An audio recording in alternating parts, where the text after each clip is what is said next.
అందరి నోళ్ళలో బాగా నానిన, అందరి మైండ్లో ప్రింట్ అయిపోయిన మీలో ఎవరు కోటీశ్వరుడు అనే టైటిల్ ఫిక్స్ చేయగానే ఆ సినిమాకి ఆటోమేటిక్గా బజ్ వచ్చేసింది. ఒక్క ఐడియా ₹1,00,00,000 పెట్టిన క్యాప్షన్ తిరుగులేని ఎంటర్టైనర్ అని క్లూస్ ఇచ్చింది. ఈవీవి ప్రీశిష్యుడు, కామెడీ పండించే సత్తా ఉన్న డైరెక్టర్ అయిన ఈ సత్యబాబు తీసిన ఈ సినిమా థియేటర్స్లో సందడి చేస్తుంది. కథ విషయానికి వస్తే గుడ్ బాయ్ అయిన నవీన్ చంద్ర అనుకోకుండా తాగి తిరుగుతున్న హీరోయిన్ని కలుస్తాడు. హీరో మంచి లక్షణాలకు ఫ్లాట్ అయిపోయిన హీరోయిన్ ప్రేమించమంటూ వెంటపడుతుంది. ముందు ఆమెను రిజెక్ట్ చేసిన హీరో ఆమె బిహేవియర్, గుడ్ క్వాలిటీస్, లవ్లో సిన్సియారిటీకి కనెక్ట్ అయ్యి లవ్ జర్నీ స్టార్ట్ చేస్తాడు. అయితే కోటీశ్వరుడైన హీరోయిన్ ఫాదర్ హీరోని అవమానించడంతో మాటలతో రెచ్చగొట్టి అతనితో ఒక ఛాలెంజ్కి ఒప్పిస్తాడు హీరో. అయితే హీరోయిన్ ఫాదర్కి హీరో ఇచ్చిన ఆ ఛాలెంజ్ ఏంటి, పృథ్వీ ఈ సినిమాలో ఎలా ఎంటర్ అయ్యాడు, ఫైనల్గా హీరో హీరోయిన్స్ లవ్ స్టోరీ సుఖాంతం అయిందా లేదా అనేది సినిమా కథలో కీలక ఎలిమెంట్స్.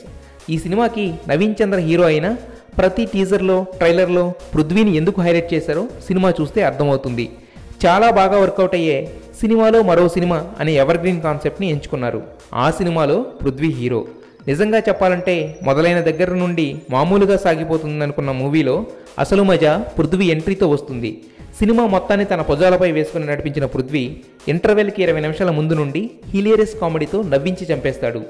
లౌక్యం నుండి ఆ తరహా క్యారెక్టర్స్కి బ్రాండ్ మార్క్లా మారిపోయిన పృథ్వీ ఈ సినిమాలో వేరియేషన్ స్టార్ వీరబాబుగా పీక్స్ కామెడీ జనరేట్ చేశాడు. మహేష్ బాబు పాత్రలో కూడా ఆకట్టుకున్నాడు. ఇక పృథ్వీకి జోడీగా నటించడానికి ఒప్పుకున్న సలోని క్యారెక్టర్కి ఇంపార్టెన్సీ లేకపోయినా స్క్రీన్ ప్రెజెన్స్ మాత్రం చాలాసేపు ఉంటుంది. పృథ్వీతో సాంగ్లో ఆడి పాడడం మాత్రమే కాదు, ఒక కిస్ పెట్టి 2 హగ్స్ కూడా ఇచ్చింది. పోసాని మార్క్ డైలాగ్స్ కెవ్వు కేక. మంచి కమెడియన్ అయిన రఘుబాబు చాలా కాలం తర్వాత డైరెక్టర్ క్యారెక్టర్లో నవ్వులు పూయించాడు. ఇక మురళీ శర్మ ఉన్నది తక్కువ టైం అయినా ఇంపాక్ట్ మాత్రం విపరీతంగా ఉంది. సినిమా ఇంటర్వెల్ ముందు వరకు చాలా హుషారును క్రియేట్ చేస్తూ ఫిల్మ్ మేకింగ్పై సెటైర్స్ వేస్తూ సాగిపోయింది. ఇంటర్వెల్ తర్వాతే గ్యాప్ లేని కామెడీతో చంపేస్తాడనుకుంటే కాస్త డల్ అయింది. గ్రాఫ్ కొంచెం తగ్గినా మరీ పడిపోలేదు, కానీ ఫస్ట్ హాఫ్ని మించేలా లేకపోవడం చిన్న లోటు. ఇక క్లైమాక్స్ని మరీ హడావుడిగా ముగించారనిపిస్తుంది. కామెడీని నమ్ముకుని కథని వదిలేసి నార్మల్ ఎండింగ్ ఇచ్చారు. నవీన్ చంద్ర క్యారెక్టర్ లిమిటెడ్ అయిపోయింది. ఇంకా కరెక్ట్గా చెప్పాలంటే ఎక్స్టెండెడ్ గెస్ట్ క్యారెక్టర్, పేరుకు మాత్రమే హీరో. పటాస్ బ్యూటీ శృతి సోది యాక్టింగ్లో డల్, గ్లామర్లో ఫుల్ ఎఫర్ట్ పెట్టింది. ఆమెది కూడా limited run time. Bala Reddy camera work డీసెంట్గా ఉంది. ఏరియల్ షాట్స్ సినిమా రేంజ్ని పెంచాయి. సినిమాలో ఎక్కువ శాతం గ్రీనరీ షాట్స్ ఉండేలా ప్లాన్ చేసుకోవడంతో ఫ్రేమ్స్ అన్నీ ప్లెజెంట్గా అనిపిస్తాయి. డీజే వసంత్ అందించిన సాంగ్స్ సోసోగా ఉన్నా ఆర్ఆర్ మాత్రం పర్లేదనిపిస్తుంది.